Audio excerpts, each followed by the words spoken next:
From the moment I took my first steps, I was taught that life was a game of strategy.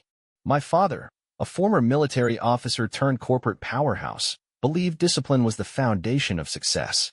He instilled in me the necessity of control, the importance of always being 2 moves ahead. According to him, emotions weren't meant to be embraced. They were vulnerabilities to be kept in check. That philosophy shaped every aspect of my life. School, career, relationships, nothing was left to chance. Every decision was deliberate, every step meticulously planned. My childhood was anything but spontaneous. Every moment was structured, every experience calculated. My father was relentless, pushing me to excel in every subject, every sport, every challenge he set before me. By the time I reached my teenage years, I had mastered the art of concealing my emotions, reading people, and manipulating circumstances to my benefit. I didn't make friends, I forged alliances. I didn't chase hobbies, I developed skills that would serve me in the long run. Love? That was just another equation, another variable to control and mitigate. But even the most flawless strategies have weaknesses. The first crack in my carefully constructed world appeared when I met Lauren. She was everything I wasn't. Wild, unpredictable, untamed. She lived in the moment, thrived in chaos, and defied every principle I had ever followed.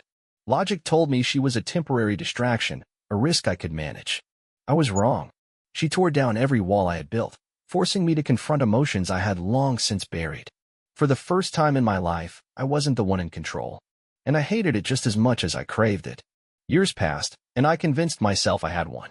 I married the woman who defied me, built a family, created an empire. But deep down, I always knew chaos can't be tamed. It can only be postponed. And when it finally caught up with me, it struck hard and without mercy. Are you out of your damn mind? My attorney, Marcus Ellison, stared at me like I'd lost it. His hands clenched the desk between us. They've got you dead to rights. Do you even understand how screwed you are? 12 witnesses. My own wife among them.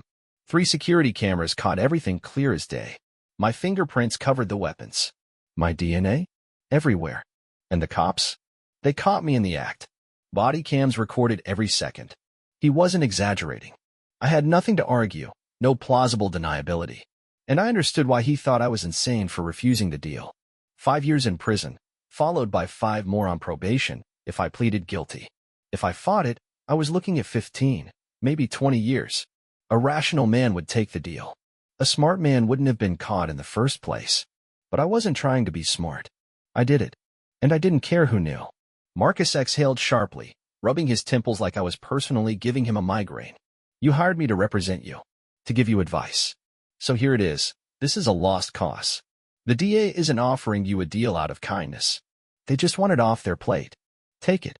Save yourself the time, the money, and a hell of a lot of pain. He leaned forward, his voice lowering. There isn't a lawyer alive who can get you out of this. If we go to trial, I'll be sitting there, watching them rip you apart. And trust me, they will. I won't have a single argument. No counter-evidence, no witnesses, nothing. You're done. The only play left is damage control, and this deal is the best shot you've got. Otherwise, you'll waste a fortune just to end up locked away even longer. I leaned back, considering. So when's the trial? How long will it last? And after that, how soon until sentencing? Marcus squinted, like he was trying to figure out if I was screwing with him. When he saw I was dead serious, his shoulders slumped. Jesus Christ. He shook his head. With the court backlogged? At least 6 months before the trial even starts. First comes the arraignment, then the charge hearings, evidentiary hearings, motions, the usual process. I can delay things a little, but in the end, it won't change a damn thing. Good. Call my sister. Tell her my bail amount so she can cover it. For a moment, frustration flickered across his face, then turned to curiosity. You do realize it won't be cheap, right? Not your problem. I snapped. Send her your invoices too. She'll make sure you get paid. He just stared at me, like he was trying to figure out if I was insane or bluffing. Then he sighed, grabbed his briefcase, and left, muttering under his breath. He was probably debating whether to push for a psych eval, maybe even an insanity plea. I wouldn't stop him. Hell, I'd pay him extra just to watch him try. Not that it mattered. You're probably wondering what the hell is going on. Let's rewind. My name's Ethan Caldwell. I'm 56 years old. I've been married to Lauren for 25 years. We have 2 daughters, Natalie, 22, in her final year of mechanical engineering, and Emily, 20, working on a business degree. They plan to take over my firm once I retire. We're not rich, but we do well enough. We own our home, still making payments, but not for much longer. We drive decent cars. My retirement accounts are solid. When I hit 65, I can walk away without worry. Lauren's been a stay-at-home mom since Natalie was born. Once the kids got older, she poured her energy into charity work. I never minded. It made her happy. Kept us social. Our sex life? Great when we were younger. Slowed down after the kids came, but still steady. 2, maybe 3 times a week. Predictable, sure. But good. Or at least, I thought it was. Then, last week, everything came crashing down. It was a crisp autumn morning when I got the test results. For months, I'd been feeling exhausted, sluggish. Lauren noticed. She pushed me to see a doctor. I figured it was nothing. I was wrong. That news changed everything. I didn't go to work that day. I needed time to process, to figure out how to break it to my wife and daughters. Plans had to be made. Decisions weighed. I ended up at a sports bar, nursing a drink, trying to clear my head. That's when I saw it. Stopped at a red light near the local college, I spotted Lauren's car. At first, I thought nothing of it. One of Lauren's volunteer gigs involved tutoring college students, so seeing her around campus wasn't unusual. But she wasn't the one behind the wheel. A man was driving. Young. Built like a machine. Early 20s, maybe. His size alone screamed athlete. Broad shoulders, powerful frame, the kind of physique that took years of training to sculpt. But it wasn't him that stopped me in my tracks. It was the way she looked at him. Not like a mentor. Not like a tutor. Like something else entirely. They had no clue I was trailing them from 2 cars back, but I knew. The moment the light turned green, they moved forward, and I kept my distance, careful but steady. Something in my gut told me I needed to see this through. 10 minutes later, they pulled into a motel. Not just any motel. The kind of place where people go when they don't want to be seen. I parked across the street, in perfect view of the entrance, and watched. No hesitation, no second guessing. They walked straight inside, straight to the front desk. Minutes later, they stepped onto the second-floor balcony and disappeared into a room. They weren't there for tutoring. 2 hours passed before they emerged. This time, I was ready. I always kept my camera in the car for work, never knew when I'd need to document something. Today, its purpose shifted. I grabbed the zoom lens, locked it in, and focused. Every detail was crystal clear. The way he walked beside her. The way his hand gripped her as if she belonged to him. That was when I finally saw his face. And I knew exactly who he was.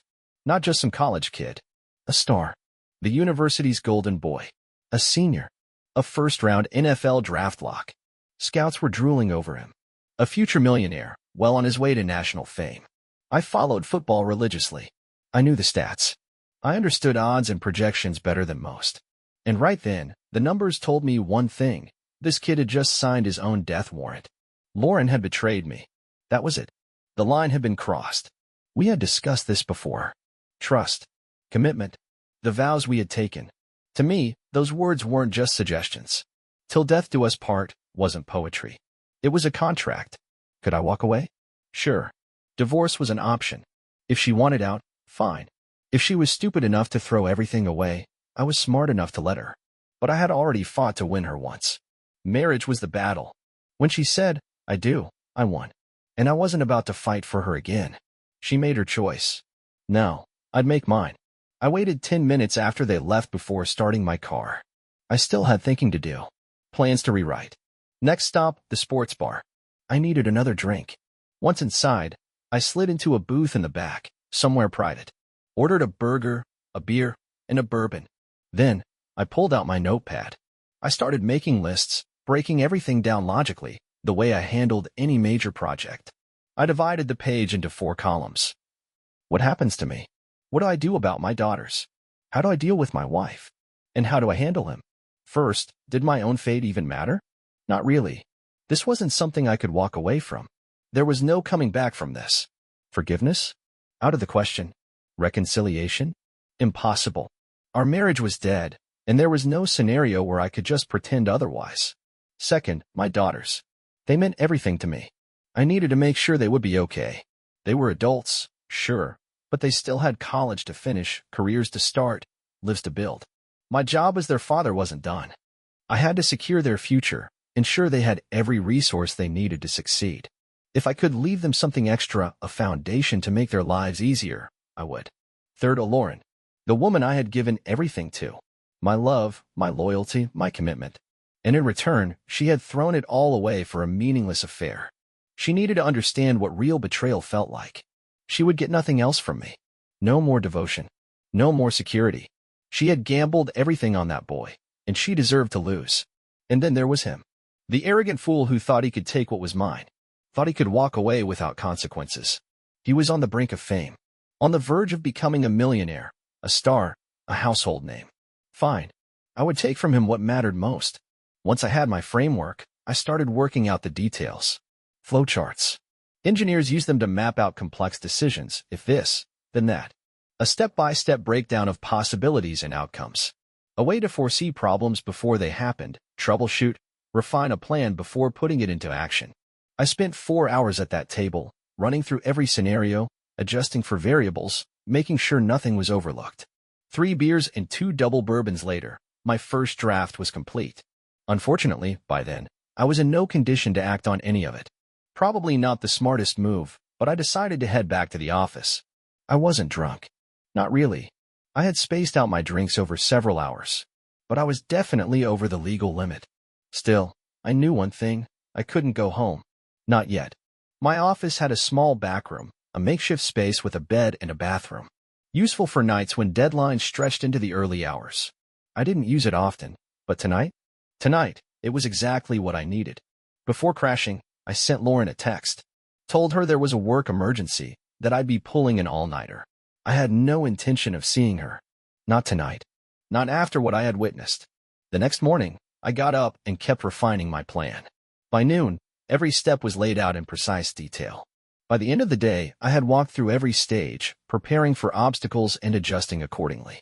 I gave myself 30 days to put everything in motion. That night, I stayed later than usual at the office, fine-tuning each part of the plan. By the time I finally went home, I had calmed down enough to act normal. I had also come up with a cover story. If Lauren noticed I was being distant, she'd get a believable excuse. I'd tell her the doctor said I needed to slow down. Years of overworking had caught up to me. He wanted me to cut back, exercise more, focus on my health. It was reasonable, logical, the perfect excuse for being distant, for avoiding closeness, and most importantly, for what I was about to do. I could never touch her again. That much was certain, but she didn't need to know that. That night, I played my role to perfection, the exhausted, overworked husband, drained from a long night at the office. No need to fake it. I was drained physically, mentally, emotionally. Lauren must have sensed something was off. She was gentle, careful, offering sympathy I neither wanted nor needed. She asked about work, about the deadline that had supposedly kept me away. I fed her the usual half-truths, some fabricated issue with a last-minute design flaw, peppered with just enough technical jargon to sound convincing. She didn't know enough about my job to question it. The next morning, I was up before dawn. There was too much to do, and I wasn't about to waste time. Calls needed to be made, meetings scheduled, plans set into motion. But before I get into all that, let's get one thing straight. Everything we owned was in my name. Every last bit of it. The business? Mine. We built it together, sure, but I was the one with the money, the authority, the knowledge to make it happen. When I filed the paperwork, I registered it as a sole proprietorship.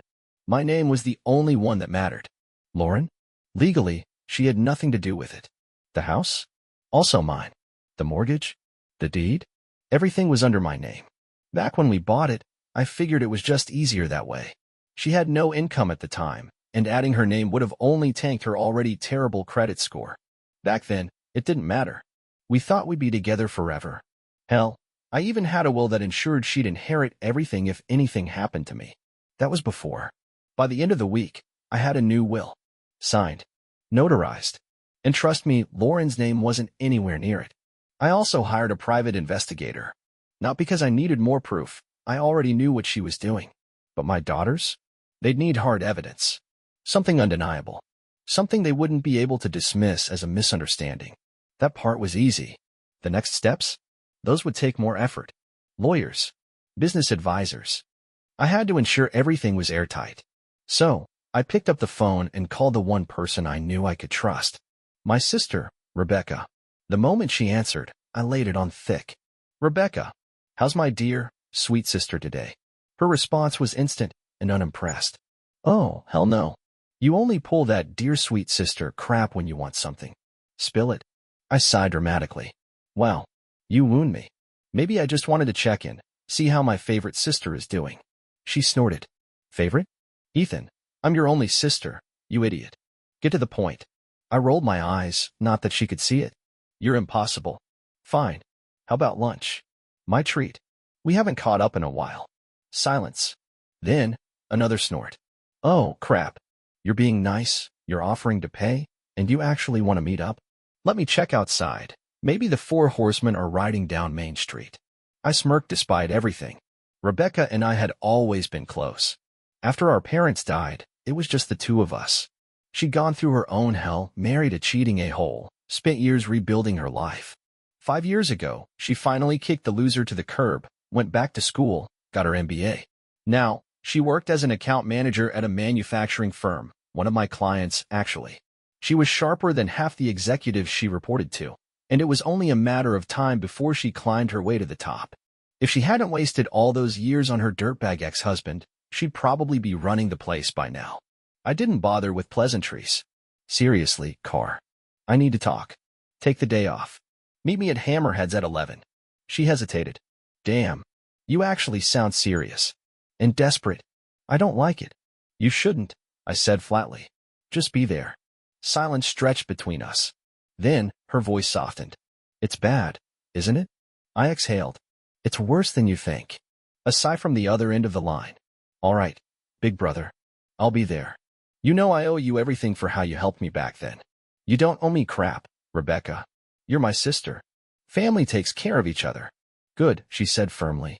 Then I guess it's my turn to take care of you. When she arrived, I was already seated at the back, same corner table I always chose. The hostess pointed her in my direction, and she slid into the booth across from me. You have to go back to work today? I asked. Nope. You told me to take the day off, so I did. She folded her arms. Satisfied, I waved the waitress over and ordered for both of us. I knew Rebecca's favorites by heart. No need to ask. When the drinks arrived, a bourbon for me, she arched an eyebrow. Bourbon? Before noon? Jesus, this must really be the end of the world. I took a sip. Not quite, but close. Then, I leaned in and got straight to the point.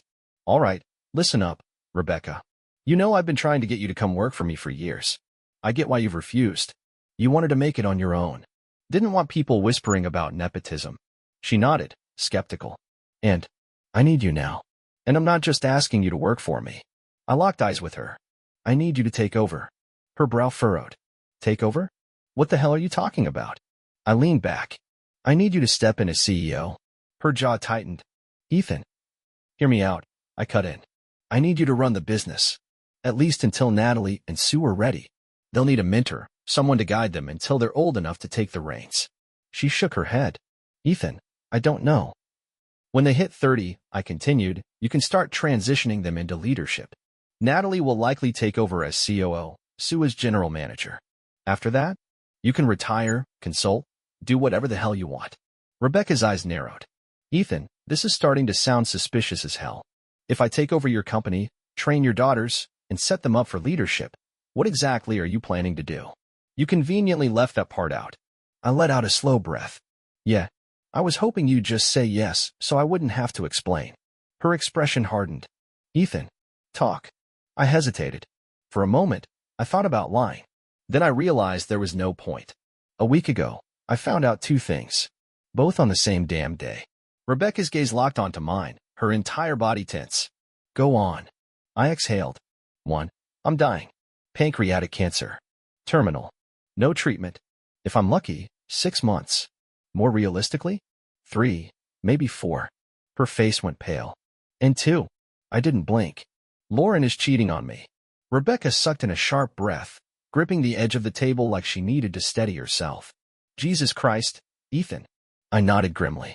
Yeah. I leaned forward, voice steady. So here's the deal. I've already handled everything for the girls.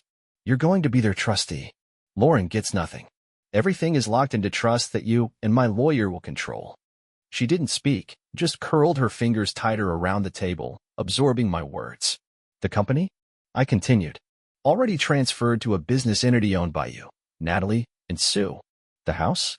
Sold it to the company, so it's no longer in my name. Legally, Lauren is entitled to exactly nothing. Rebecca swallowed hard. You really planned all of this out? Had to. I met her eyes. I need you to start transitioning into the role now. Spend a few hours in my office in the evenings. Some weekends, too. Over the next 2 weeks, I'll get you up to speed. Once you're ready, you'll quit your job and take over full-time. I'll be around for a little while to guide you. A week, maybe 2. I let out a slow breath. After that, you're on your own. Silence. Rebecca sat there, gripping the table, processing everything I'd just thrown at her. I didn't rush her. Our meals arrived, but neither of us spoke as we ate. The quiet wasn't awkward, it was heavy. Weighted with unspoken thoughts, with things neither of us wanted to say out loud. The waitress came by to clear our plates. Without missing a beat, Rebecca ordered another bourbon. She tossed it back in one go, like she was bracing for impact, then set the empty glass down with a sharp clink. She exhaled.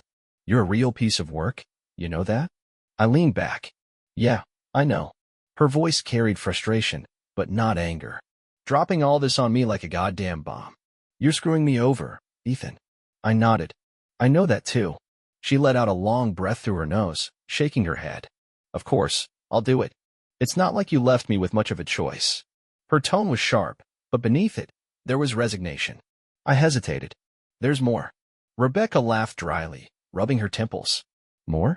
Jesus, should I just assume I'm going to hate whatever comes next? I smirked. Hate it? You can't even begin to imagine. The rest of the afternoon was spent focusing on the company. Rebecca wasn't an engineer, but she didn't need to be. Her job would be handling the business side of things. I assured her I'd be promoting one of my senior engineers to handle operations, so she wouldn't have to worry about the technical aspects. After lunch, we went back to my office. I walked her through invoices, financials, and everything she needed to take over. She sat at my desk, typing out a quick resignation letter to her current employer before hitting print. By the end of the day, her old career was officially over, and a new one had just begun. From that point forward, everything moved at an insane pace. Every day, I felt weaker. Exhaustion crept into my bones, each moment harder than the last. I spent long hours tying up the business, then spent even longer training Rebecca at night. Weekends weren't spared either. We were at the office for entire days, going over every last detail. Lauren started noticing. She wasn't blind. I'd come home late, barely touch my dinner, then crash almost immediately. Sex wasn't even a possibility. I was too damn tired to think about it, let alone do anything. She brought it up, concerned, of course. Asked if I was working too hard. I gave her a simple answer. Big projects. Tight deadlines. Just a couple of weeks and it'll all be done. I also threw in a half-truth. Making some changes to lighten my workload. Should be easier on me in the long run. She wasn't thrilled, but she bought it.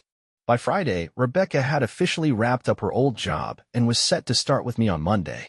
That same day, the private investigator delivered his final report. Sitting in his office, I flipped through the folder of evidence. I already knew what I'd find. That didn't make it any easier to see. 3 times a week. Lauren and her boy toy sneaking off campus. Meeting at a cheap motel. Photos. Time-stamped logs. Even a short video captured through a cracked curtain. There was no ambiguity. She was screwing him. I paid the investigator his remaining fee, took the folder and flash drive, and walked out. That Sunday night, Rebecca and I went over everything one last time. We combed through every detail, made sure she was ready to step into her new role. I could feel it now, the sickness, creeping in more and more every day, slowing me down. I didn't have much time left. I leaned back in my chair, exhaling. All right. That's everything. Rebecca met my gaze. You sure? I nodded. From 7 a.m. tomorrow, you're officially in charge. The lawyer and accountant signed off on everything. All necessary documents are notarized. You control the company and the trusts now, I told Rebecca. She eyed me suspiciously. That sounds way too final. I hesitated, then let out a slow breath. One last thing. At some point, you're going to get a call from my lawyer. When that happens, I need you to post bail for me. Her jaw tightened. Crap. You're about to do something incredibly stupid, aren't you? I smirked slightly. Depends on who you ask. Ethan. Her voice sharpened. Butchers don't get bail. Nobody's dying, I assured her. Not my plan. I just want them to live with what they've done. She exhaled sharply, rubbing her temples. Christ. And you don't want Lauren to be the one posting bail because I wouldn't count on her to do it, I said simply. Not that it really matters. Rebecca fell silent, considering, then sighed. Fine. By 2 p.m. the next day, I was crouched behind a large SUV in the motel parking lot, waiting. Lauren's car was parked just a few feet away. My heart wasn't racing. I wasn't nervous. I was calm, focused. I had known from the start that this needed to be fast and brutal. A fair fight? Out of the question. He was younger, stronger, a trained athlete in peak condition. I, on the other hand, was losing strength by the day. I heard the familiar beep of a key fob unlocking the car. They were laughing, chatting about something meaningless. He reached for the passenger door handle. That was my moment. I moved fast, rounded the SUV in one step. Lauren's eyes went wide. She didn't even have time to scream before the bat came down hard, smashing into his right hand as it rested on the car's roof. A sharp crack rang out, followed by a choked cry of pain. I didn't hesitate. Didn't give him time to react. He dropped like a rock, crumpling onto the pavement, clutching his shattered hand and groin at the same time. He was gasping, moaning, writhing in agony. I raised the bat again, drove it into his knees. One after the other. 2 more brutal cracks echoed through the parking lot. His kneecaps? Gone. I lifted the bat one last time, aiming for his elbow. Then agony exploded through my body. It was like being hit by lightning. My muscles locked up, nerves screaming, the world tilted. And everything went black. When I came to, I was lying face down on the pavement. Wrists locked behind me in handcuffs. My body still tingled from the shock. My head spun. I barely had time to process what had happened before it all clicked together. Bad timing. A patrol car had been passing by just as I launched my attack. They saw everything. The moment I stepped out from behind the SUV, the first swing of the bat, him collapsing. Before I could finish the job, they tossed me. I barely felt it when they yanked me up and shoved me into the back of a police cruiser. Through the window, I watched Lauren lose her mind. Sobbing, flailing, trying to explain everything to a female officer. Her hands waved wildly. Her voice rose hysterically. I, on the other hand, sat there in the back seat, calm as ever. By the time we reached the station, everything played out exactly as expected.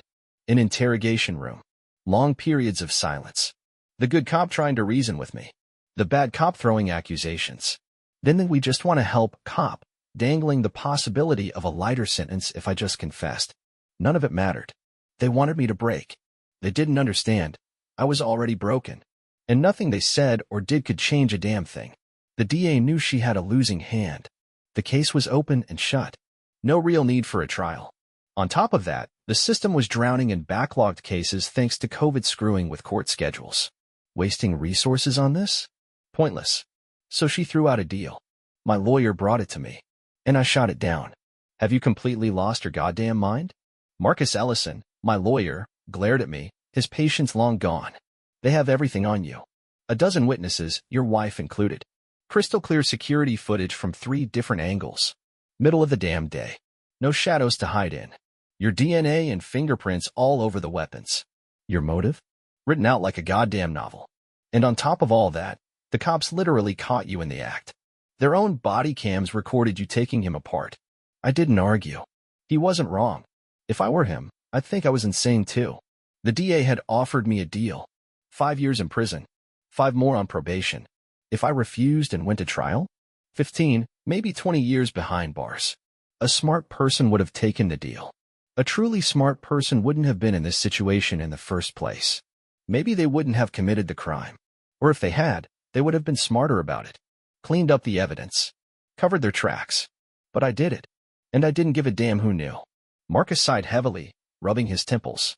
Look, he said, his voice lower now, strained. You hired me to represent you, and I'm telling you, you're screwed. The only reason the DA even put a deal on the table is because they're drowning in cases. You take it. You save yourself a world of trouble. The trial? It's pointless. You're not winning this, Ethan. Marcus Ellison shook his head, his frustration barely masked. No lawyer on earth could pull a miracle out of this. If we go to trial, all I'll be doing is sitting there, watching them bury you. He leaned forward. I don't have a case. The second the prosecution finishes, I'll have nothing to counter it with. There's no witness I can call, no loophole I can exploit. You're already at the bottom of the ocean. This deal? It's your last shot at air. I leaned back, completely unfazed. So when's the trial? I asked. How long will it take? And when will sentencing happen?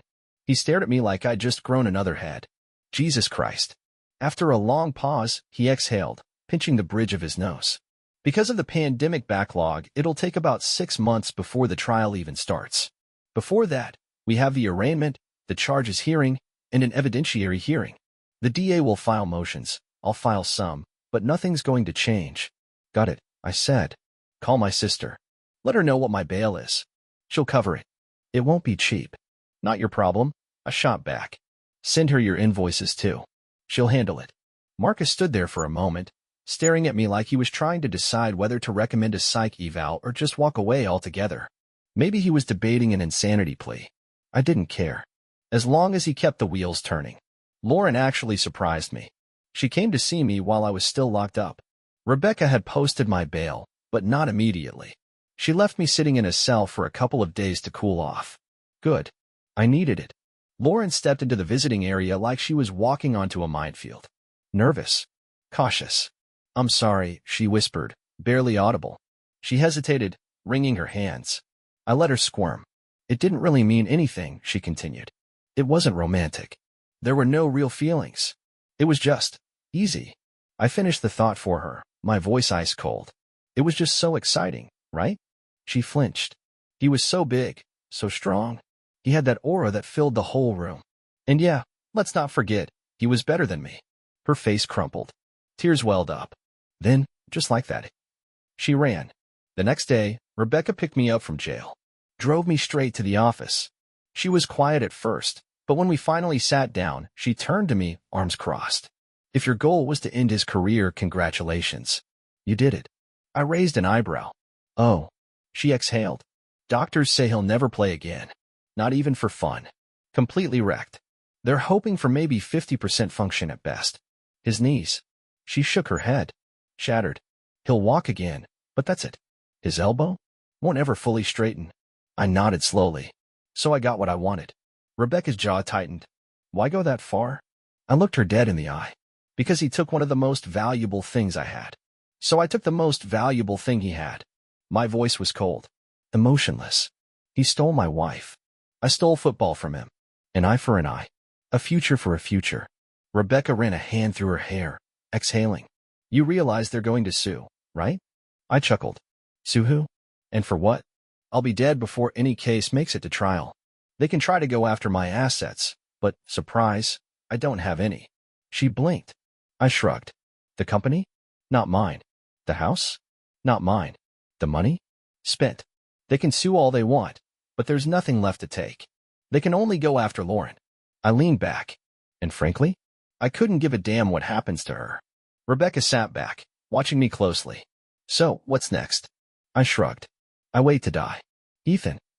I refused the plea deal. The trial won't happen for months. And by then, I won't be here anymore. She pressed her lips into a thin line. You need to tell your daughters.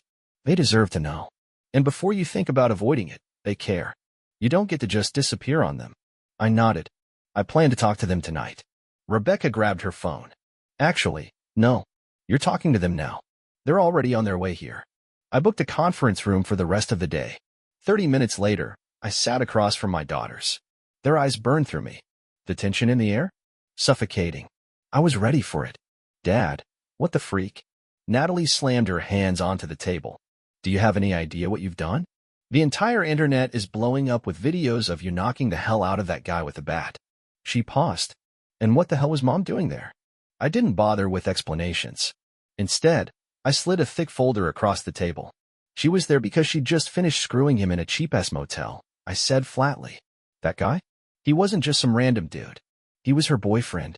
Natalie and Emily froze. I gestured to the folder. These are the reports and photos from the private investigator I hired. Go ahead. Take a look.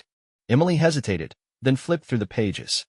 Her face twisted in shock as she processed the images, the timestamps, the undeniable proof. Natalie, however, just stared at me, arms crossed, jaw clenched. You knew who he was, didn't you? She accused. You knew he was a big deal. A college football star. That he was going first or second round in the draft. I met her glare without flinching. Yeah, I knew. My voice was calm, cold, unapologetic.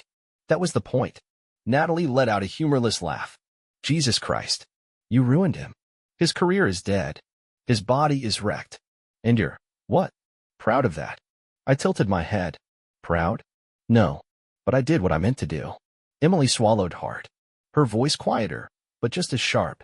Dad, you do realize he's going to sue you, right? And you're going to prison for a long time. I smirked. No, I won't. Natalie's frustration boiled over. God, stop. Be realistic. You can't get out of this. We looked it up. Natalie's voice was sharp, edged with frustration. We watched every legal show, read every damn article. You're done, Dad. I met her gaze without flinching. I know I am, I said simply. I'm not trying to get away with it. And then, something inside me cracked. As I sat there, looking at them, the weight of reality hit me like a freight train. I wouldn't be there when they graduated college. I wouldn't walk them down the aisle at their weddings. I would never hold their children in my arms. And for the first time since this nightmare began, I broke. Tears blurred my vision before I could stop them. My hands clenched the edge of the table as my body shook. I cried. A movement beside me. Then another. Suddenly, warm arms wrapped around me from both sides. My daughters, holding me up as I fell apart. Emily's voice was barely a whisper. Daddy, what's happening? I swallowed hard, forcing the words out. I'm dying, baby. Their grips tightened. I have pancreatic cancer. Worst kind there is. 2 months. At best. Their gasps shattered the room. Then the screaming started. Emily clung to me, sobbing into my shoulder like a child. Natalie cursed under her breath, pacing furiously, shaking her head like she could will the truth away. Then, another pair of arms wrapped around all three of us. I turned my head. Rebecca. Tears ran freely down her face as she pulled us into a huddle, holding us together when everything else was falling apart. We stayed like that, crying, breaking, mourning for what felt like hours. When I finally gathered myself, I sat them both down again. Listen to me, I said firmly. I will be gone before my trial ever starts. There is nothing they can take from me. Natalie wiped her face roughly. Why the hell didn't you tell us sooner? I leaned back, exhaling. I found out a month ago. Same day I saw your mother's car leaving the university. But she wasn't driving. He was. Their faces twisted in confusion. I followed them. Watched them pull into a motel. Waited 2 hours. Watched them walk out. I swallowed, my voice steady. That's the moment I lost everything. Found out I was dying and that my wife, the woman I built my whole goddamn life around, was screwing some kid behind my back. I gestured around the room at myself, at the chaos. This is the end result. We talked for another hour. More tears. More questions. More pain. Then, finally, it was time to move forward. I called Rebecca back into the room. We laid everything out, the company, the new structure, the future. Natalie would start shadowing the engineers after graduation, working on projects, attending leadership meetings. Once she got her PE license, she'd start managing her own projects. By 30, she'd be ready to take over as chief operating officer. Emily would step in as Rebecca's assistant after she graduated, learning the business side of things, understanding the firm from the inside out. When the time was right, she'd take over as CEO. Natalie would handle operations. Emily would handle business. And Rebecca would always be there to advise, to mediate. By the time we finished, the girls had something they didn't have before. A plan, a future, purpose. 1 week later, I was living at Rebecca's house. I hadn't spoken to Lauren since she showed up at the jail. I had nothing left to say to her. My days? Spent sitting on the couch, staring into space, letting the weight of everything settle. The end was coming. And for the first time in my life, I wasn't planning for anything past it. The interview. A harsh white light bore down on me. Across the table sat a striking red-haired woman, perfectly polished for the cameras. Good morning. Her voice carried the calculated detachment of someone who had done this 100 times before. I'm Samantha Hayes, with crap news.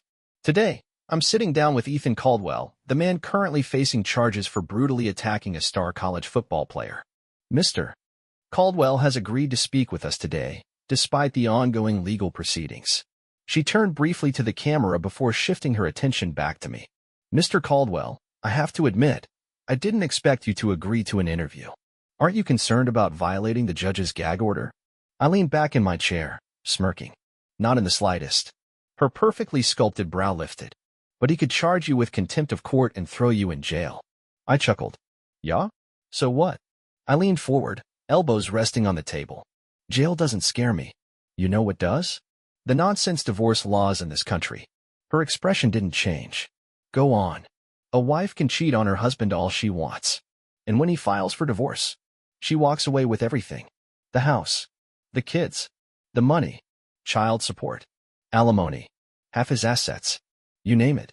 Meanwhile, the guy who stayed loyal ends up in some crappy apartment, eating bargain bin ramen while his ex spends his money on her new man. I shook my head, voice even. The system rewards traitors and punishes the ones who did nothing wrong. Samantha's face remained unreadable. You sound bitter. I shrugged. Bitter? No. Just stating the facts. She tilted her head slightly. Still, you're looking at a long prison sentence. I met her gaze. Maybe, I said coolly. Maybe not. Her voice stayed steady. But the evidence against you is overwhelming, isn't it? I smirked. Oh, absolutely. They have everything. Witnesses, video footage, even police body cam recordings. No mystery here.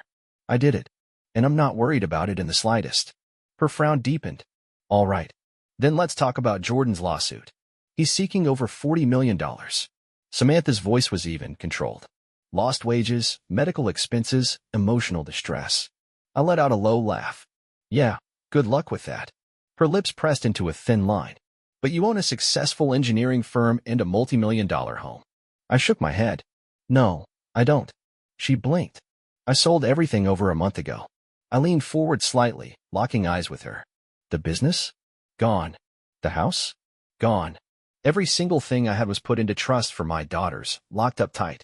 Legal. Ethical. Taxes? Paid. Investments? Cashed out and donated. I shrugged. I don't even have a salary for them to garnish. They can sue all they want, but they're not getting a damn thing. Samantha sighed, flipping through her notes. All right. Let's get back to the attack. She straightened, her expression unreadable. You never denied doing it, but you also never explained why.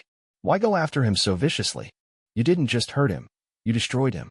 Her eyes narrowed slightly. Was that intentional? I didn't hesitate. Of course it was. I leaned forward, voice low but unwavering. If the cops hadn't tossed me when they did, I would have shattered his other elbow and landed a few more solid shots to the groin. Samantha's jaw tensed. You're admitting that?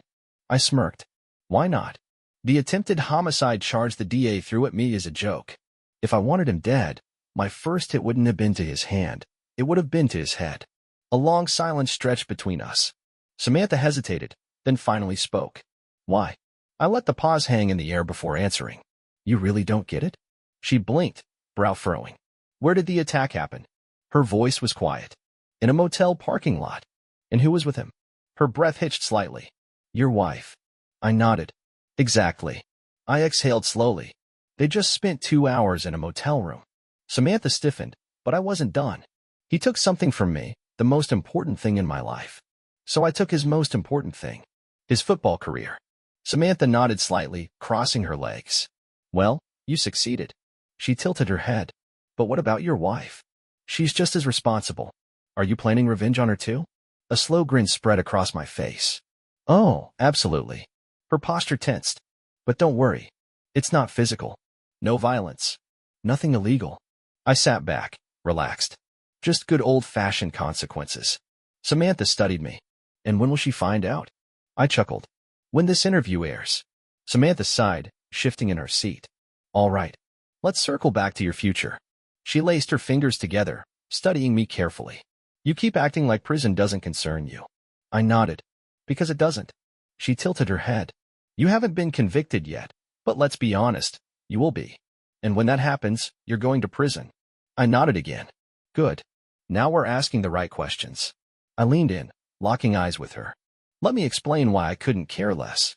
Samantha's expression remained composed, but I noticed the subtle shift in her posture. This all started a little over a month ago. I'd been feeling off, tired all the time, no energy. So I went to the doctor, ran some tests. I exhaled slowly. A week later, I got the results. Samantha didn't blink, but I saw the slight tension in her shoulders. I let the silence stretch before speaking again. They weren't good. I sat back, watching her reaction. I walked out of the doctor's office, still trying to process everything, when I saw my wife's car pulling out of the university parking lot. I paused, letting the weight of my words settle. But she wasn't driving. Samantha's lips parted slightly. Jordan was. I nodded. Exactly. I tapped my fingers against the table. So I followed them. Watched them check into a motel. Waited 2 hours. Watched them leave. I scoffed, shaking my head. I already knew what was happening. I just needed proof. So I hired a private investigator. Samantha was silent. I leaned back. But at the same time, I started making plans. My expression hardened. At first, my goal was to make sure Lauren would be taken care of when I was gone. I let out a slow breath. After that day, she was erased from my plans. I looked straight at the camera. Every single move I made after that was to secure my daughter's futures. Samantha tilted her head. That's why you're not worried? Exactly. I let that hang in the air for a moment. The doctor told me I have aggressive pancreatic cancer. No cure. No treatment. 2 months at best. More realistically, I won't be here in a month. Samantha's throat bobbed as she swallowed, but she kept her professional mask in place. I smirked. Nothing to say to that, huh? She cleared her throat. And your wife? I folded my hands. She's getting nothing. I glanced at the camera again. Maybe my daughters will feel sorry for her and throw her a bone, but that's their decision, not mine. Samantha's brow furrowed slightly. And in case you were wondering, I made sure every single document proving her affair with a student is being sent to the university board and local law enforcement. Samantha's lips parted slightly. I smirked. Oh, and I've got a copy for you too, if you want to break the story. I leaned forward. Not that it matters. Every major news outlet is getting one. Samantha exhaled, shaking her head. You just destroyed their lives. She hesitated. Don't you think that was a little excessive? I didn't hesitate. Not in the slightest. My voice was low, steady. It destroyed mine first. I sat forward slightly. Imagine getting the worst possible news of your life. And the one person you expect to comfort you, the one person who should. I let the words hang in the air before finishing. Is too busy screwing someone else. Samantha's face didn't change, but I could see the crack in her composure. So, yeah, I continued, voice even. They took what little time I had left and set it on fire. I met her gaze, unwavering. They didn't care about me. They didn't care about my pain. Why the hell should I care about theirs? I shrugged. At least they're still breathing. I leaned back. They can rebuild, if they're strong enough. Samantha sat there, processing everything I'd just said. Then, with practiced ease, she switched back into her professional persona, smoothing out any flicker of emotion that had crossed her face. She straightened in her chair. All right, she said. That concludes our interview. Samantha Hayes' voice was as polished as ever. I'm Samantha Hayes with Crap News, signing off. She stood, gathering her notes, then extended her hand. I took it, feeling the slight pressure of a folded piece of paper as she slipped it into my palm. I didn't react, just tucked it into my pocket without a word. Before I could even exhale, the next one walked in. Blonde, tall, a face built for TV. She barely acknowledged me as she adjusted her mic, checking her reflection in a compact mirror. A few minutes later, the cameras flared back on. This is Madison Tate with Crap News, she announced, flashing her polished plastic smile. I almost laughed. The judge was going to have a stroke when these aired. Not that it mattered. I had already decided to get every interview done in a single day before he could do a damn thing about it. This was my last day of freedom anyway. Whether I spent tomorrow in a hospital bed or a jail cell made no difference to me. My lawyer could deal with the fallout. By the time the final camera shut off, I was drained. I had pushed myself past empty, using up whatever strength I had left just to sit through these pointless conversations. The next morning, Rebecca drove me to hospice. The judge? Predictably livid. He was ready to send a team of cops to haul me into jail for contempt, but my lawyer and doctor beat him to the punch. They laid it all out. If he wanted to lock me up, he'd have to pay for it, because I'd need round-the-clock medical care. The cost? Astronomical. That little detail leaked to the press, and suddenly he wasn't so eager to make a point. Instead, he settled for slapping an ankle monitor on me, making sure I didn't leave hospice. I laughed in his face when they strapped it on. Where the hell was I going to go? The last days. Rebecca and my daughters visited almost daily. I hadn't expected them to, but they came anyway. Sat with me. Pretended things were normal. When they couldn't make it in person, we video called. They told me about their lives, their work, the business. Lauren? She tried to visit. I had her name scrubbed from the visitor list. She sent letters through the girls. They handed them to me, hopeful, waiting for me to soften. I tossed them straight into the trash, unopened. She had nothing to say that I needed to hear. The DA tried to push the trial date back. My lawyer fought it. Eventually, it became obvious. I wouldn't be around long enough to see a courtroom. The optics? Bad. The costs? Worse. They quietly dropped the case. The lawsuit, though? Oh yeah, that went through. And since Lauren and I were still legally married, she got named in it too. Which meant that when I died, she'd be responsible for my debts. That was the funniest damn thing I'd ever heard. The last conversation. I could feel it. I was done. My body was shutting down. I didn't fight it. I had nothing left to hold on for. Then, in the doorway, a shadow. Lauren. I hadn't seen her since that one visit to the prison, right after my arrest. She looked different. Smaller. Like the weight of everything had finally crushed her. She hesitated, then forced herself forward, slow, cautious, like she thought I might shove her away. She lowered herself into the chair beside my bed. Her voice was barely a whisper. I'm sorry. I exhaled. I know. She swallowed hard. I wish I had left you something. A humorless chuckle escaped me. You didn't have anything to leave me. And even if you did, it would have just ended up in that lawsuit. She flinched. I sighed. Doesn't matter. I let my eyes close for a moment. I was the one who screwed up first anyway. Her breath caught. I turned my head toward her. I started the affair. Lauren's face crumbled. I forgive you. I let out a slow breath. I told the girls to make sure you don't end up on the street. Not because I care, but because they do. Tears welled in her eyes. I forgive you too. I scoffed. Doesn't change anything. She wiped at her face, voice trembling. That asshole is going to take everything, isn't he? I shrugged. Probably. She swallowed hard. I should have been here. I should have. I should have been with you these last few months. I let my head rest back against the pillow. Doesn't matter, Lauren. I left you first. Her breath hitched. I exhaled. I could have faced it, accepted it, but instead, I went looking for revenge. She closed her eyes for a moment. You did what you thought you had to do, she whispered. I can't even blame you. I didn't answer. She hesitated, then reached forward, her fingers brushing against mine. Light. Tentative. Like she wasn't sure she had the right to touch me. I never stopped loving you, she murmured. Her voice wavered. Even when I was at my worst. And I will love you until the day I die. I stared at her. My vision blurred at the edges. And when that happens, she continued, her voice cracking, I hope we find each other again. I was so damn tired. I let my eyes close. Her fingers curled over mine, barely there. You are my soulmate, she whispered. I forgot that for a while. But I remember now. I felt my body sinking, slipping away.